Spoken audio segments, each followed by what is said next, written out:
রসিক রাজা গোপাল ভাঁড়, হাসির রাজা জ্ঞানের রাজা রসিক রাজা গোপাল ভাঁড়।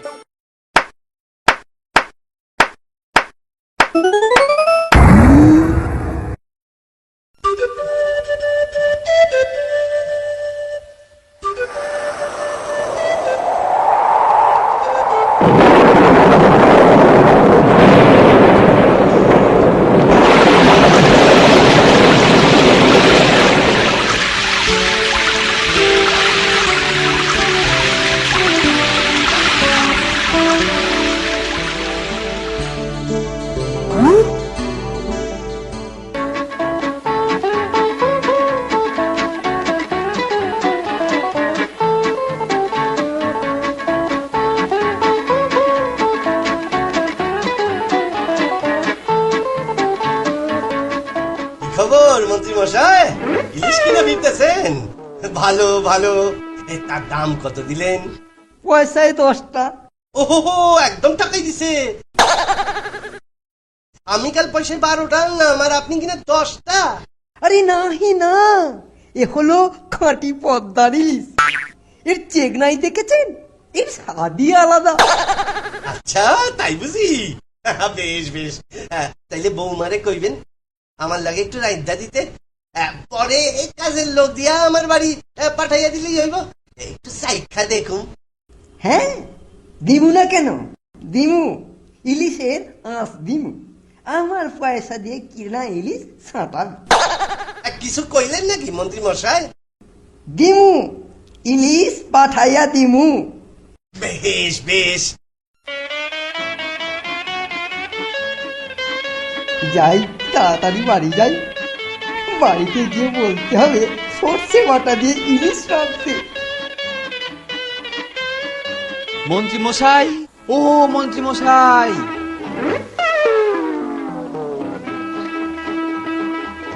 কি ভাবছেন? ইলিশ নিয়ে যাচ্ছেন বুঝি? না না, মানে এই আর কি। কেন বলুন তো? বলছি কত দিলেন? বেশ সস্তা না?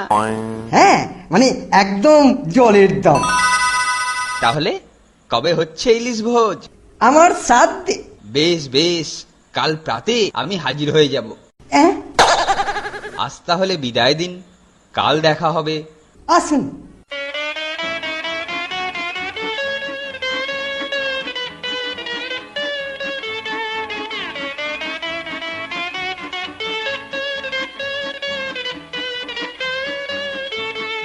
আরে মন্ত্রী মশাই যে, কি বড় ইলিশ কিনেছেন দেখছি।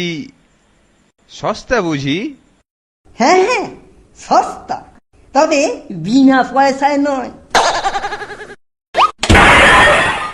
যা বাবা, এ তো আচ্ছা ঝামেলা। আমি আবার কবে বললুম যে ইলিশ বিনা পয়সায় পাওয়া যাচ্ছে? বড় বড় লোকেদের সব বড় বড় ব্যাপার। উফ, পাঁচলুম, আর কাউকে উত্তর দিতে হবে না। দেখি দেখি, কি সুন্দর ইলিশ গো! কত নিল গো? নিশ্চয়ই খুব সস্তায় পেয়েছো। উফ, সস্তায় মেরে ফেললে। সবার মুখে একই কথা, সস্তা সস্তা সস্তা। সস্তা নিকুচি করেছে। মহারাজ, আজ জালে যে ইলিশগুলো ধরা পড়েছে, অত বড় ইলিশ জীবনে দেখিনি। মহারাজ, সত্যি বলছি। থামুন তো, আপনি মহামন্ত্রী না মাছের কারবারি? আমি দুঃখিত, এটা যে ইলিশের সময় তা আমি ভুলেই গিয়েছিলুম। এখন কেউ এই গল্প বন্ধ করতে পারবে না। আচ্ছা মন্ত্রী, রাজপ্রাসাদ থেকে বাজার তো বেশ দূরে। হ্যাঁ মহারাজ, খানিকটা দূর তো বটেই। কেউ ইলিশ কিনলে রাস্তার মধ্যে বিভিন্ন প্রশ্নের উত্তর দিতে হয়।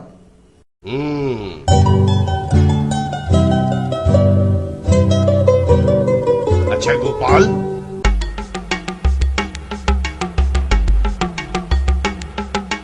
10 মিনিটের জন্য এই ইলিশের গল্প বন্ধ করতে পারবে? মহারাজ, এটা কোনো কঠিন কাজ নয়।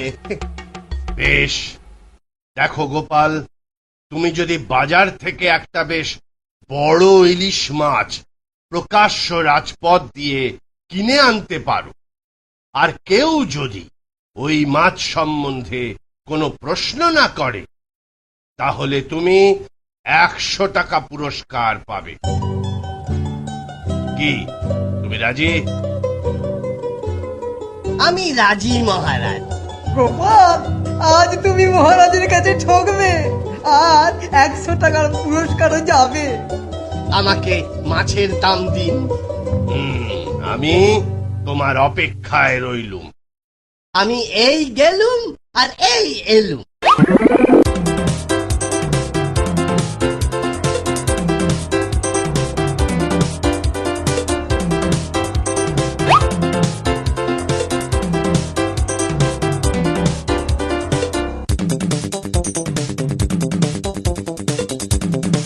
এ কি গো, পাগল হলে নাকি? এইসব ছাইভুষো মাখছো কেন? সাজছি গো সাজছি, মাছ কিনতে যাব তো তাই সাজছি। ওগো, তুমি কি পাগল হলে নাকি? না গো না, যখন 100 টাকা হাতে দেব তখন বুঝবে এ সাজের মহিমা।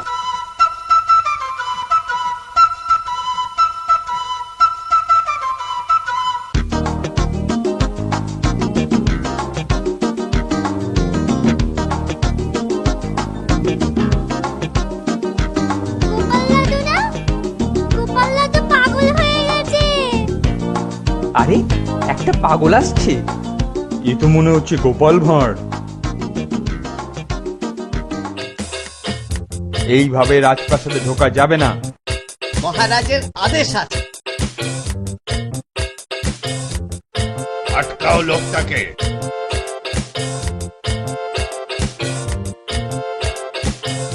আগে হুজুর, আপনি ভুল করছেন, ও লোক নয়, ও গোপাল। রাজসভায় এভাবে কেন? মহারাজ বোধহয় ভুলে গেছেন। ভুলে গেছি? কি ব্যাপার বলো তো? মহারাজ, ইলিশ এনেছি মহারাজ। রাস্তায় কেউ কোনো ইলিশ সম্পর্কে প্রশ্ন করেছে কিনা লোকজনকে জিজ্ঞেস করুন। এখন আমার পুরস্কার 100 টাকা। সবর করো, আমি খোঁজ খবর নিই।